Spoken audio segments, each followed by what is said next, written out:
Nagtanong si Franco dito kung ilang taon na ako kaso parang may mali kaya ito chat nila at tawang-tawa pa sila. Kaya nag-chat ako dito na ayusin mo hahaha.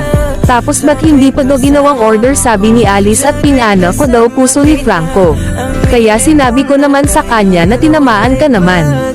So ayun tinamaan daw pala talaga siya sakin. Tapos nag-explain dito si Franco na hindi naman daw yun menu.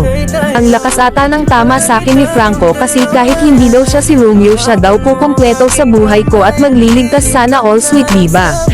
Hinanap ako dito ni Franco kaya sinabi ko na magpalit ka muna Romeo na name kaya natawa na lang siya dito. Nahook niya ako dito kaya namatay ako tapos nag I love you si Franco kaya ito chat nila. Nakakatuwa naman kasi ang kulit nila sa part na to hahaha.